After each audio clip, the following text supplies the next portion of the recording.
Hello, I'm Maria from the HIP event, and you're watching Behind the Big Event. And today I am here with Claudia Galvez from Behind the Bride. Welcome. Hi.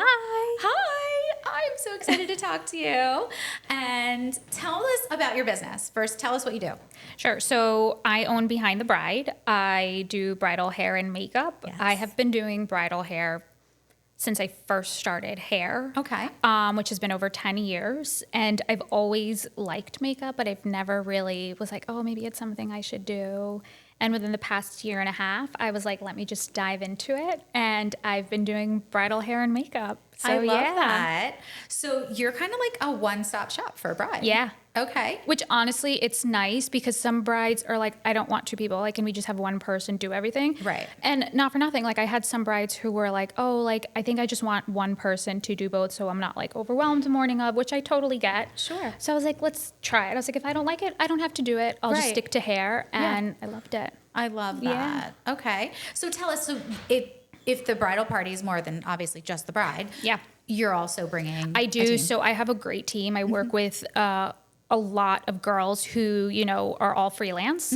And we just kind of help each other out. When someone needs hair and makeup, we just send out a mass text like, hey, can anyone help me with a wedding? I love And that's just how we communicate, whether it's hair or makeup.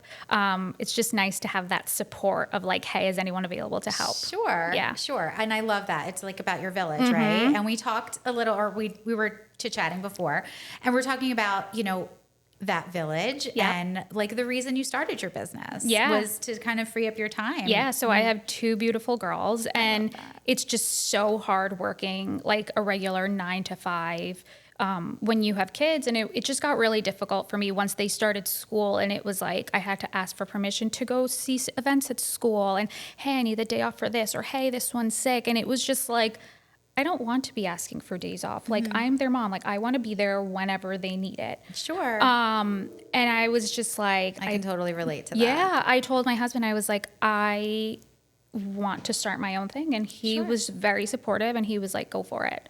Yeah. And it was the best decision, and I haven't looked back. And I'm That's like, I amazing. love it. So when anyone's like, oh, like, I think I want to start my own thing, I'm like, go for it. Yeah. Go for Yeah, it. absolutely. Is it easy in the beginning? No. I said, but one you got to of stick the to things it. that it's Yeah. never easy, right? But there's nothing easy about doing it on your own. Yep.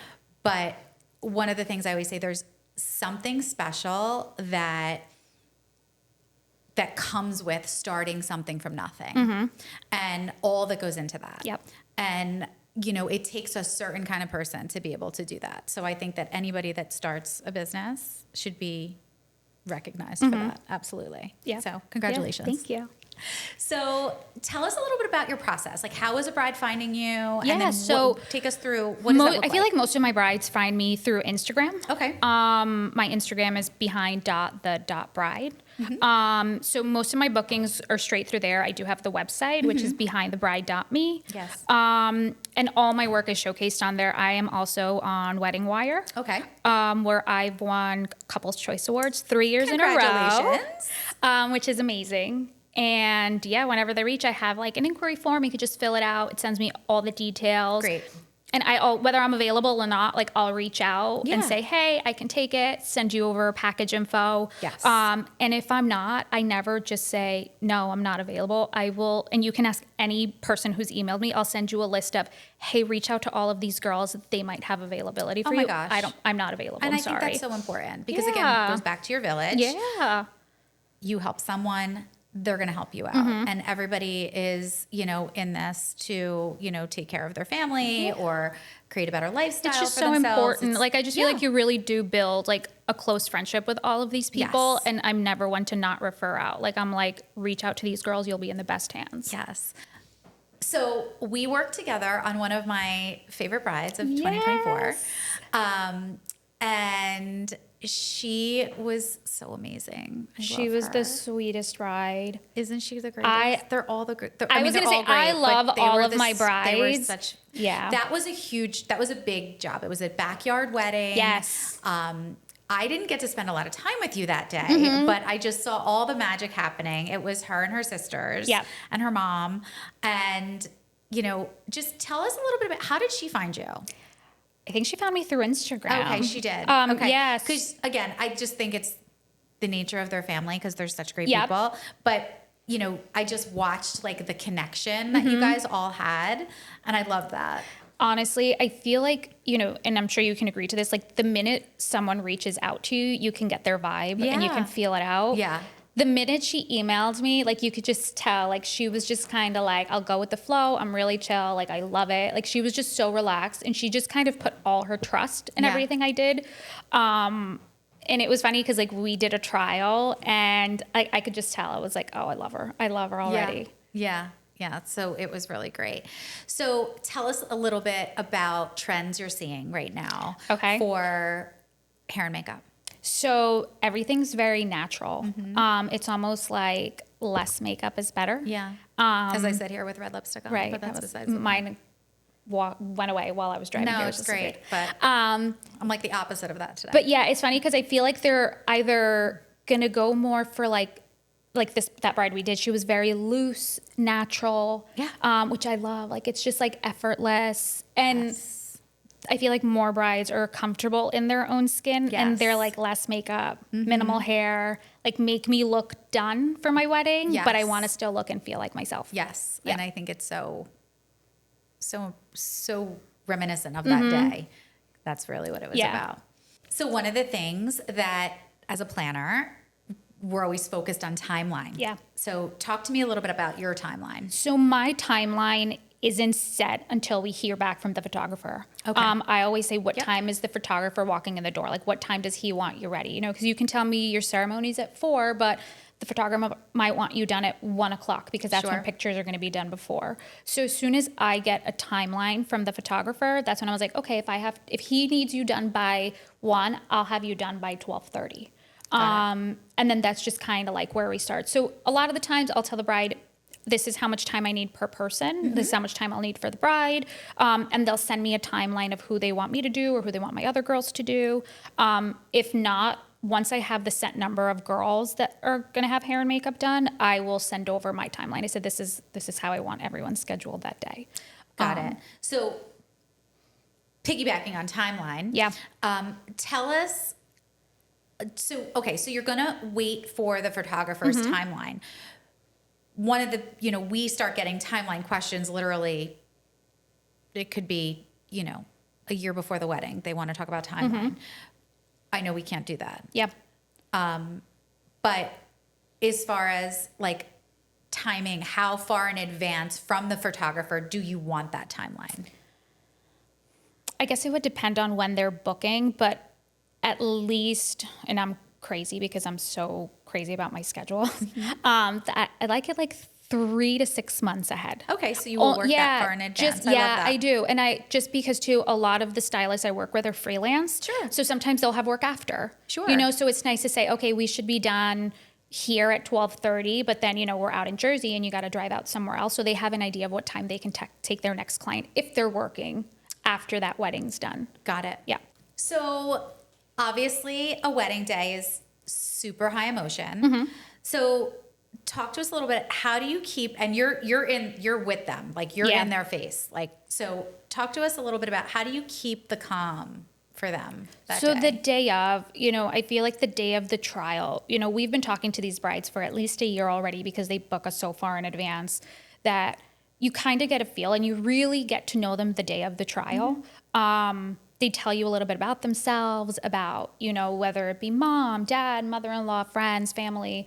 And you kind of get a feel of I guess, who's going to give them a hard time the day of. Yeah, that's fair. And I'll always tell them, if so-and-so, it has to be there when you're getting ready. Most bridal suites or most hotel rooms have 2 rooms. They'll have the joined rooms. I said, well, just make sure you're getting ready in the room where they're not going to be there. So it'll just be me and you. Occasionally, someone can pop in, but you don't have to be around them that whole time. Sure. I always tell them I can be the bad guy. I'm not going to see, mom, mother-in-law, and I'd never be disrespectful. Sure. But I will put my foot down if you're going to be making my bride uncomfortable. Sure. And I have had to do that, Yeah. especially when We've all had to do that. when you see your bride in like tears, it's Yeah. kind of like, okay, we're going to step away or we need the room to ourselves. Sure. at that moment, it's not just about, hey, Claudia's here to do hair and makeup. This is a moment that that bride is going to remember for the rest of her life.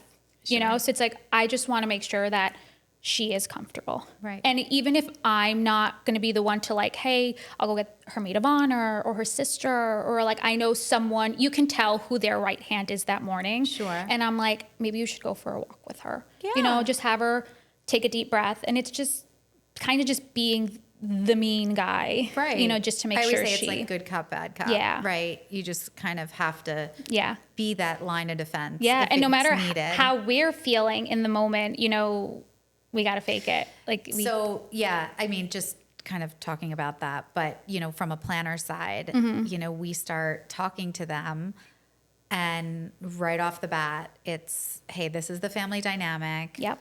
This is someone we need to just be sure they don't drink too much or Mm-hmm. don't, you know, aren't, you know, Yep. too opinionated or whatever it is. And at the end of the day, it's just, you're just doing your job. Yeah. And we've built a relationship with this Sure. person. You know, we've talked to them for many months. So we know how they are. So when people are like, oh, like, have you ever had a bridezilla? I can honest to God say I love my brides and I've Me never too. had one. I can say the same thing. Are there other people in the bridal party who might give us a hard time? Absolutely. 100%. But we've built this relationship with our brides. So you really do know them. Yeah. Yeah, I agree. You spend more time than not with them. Emails, Those- texts, Yep. phone calls. Like there's, Any time of the day or night. yeah. Yeah. Yeah. So we talk about the work-life balance, right? Talk to me a little bit about like, you know, making sure that you're this positive role model for your daughters. Like they like love watching you work. Honestly, it was funny because when they were younger, they hated me doing their hair. And people used to say all the time, oh my God, your kids are so lucky. You do their hair all the time. I said, my kids do not let me touch their hair. Right.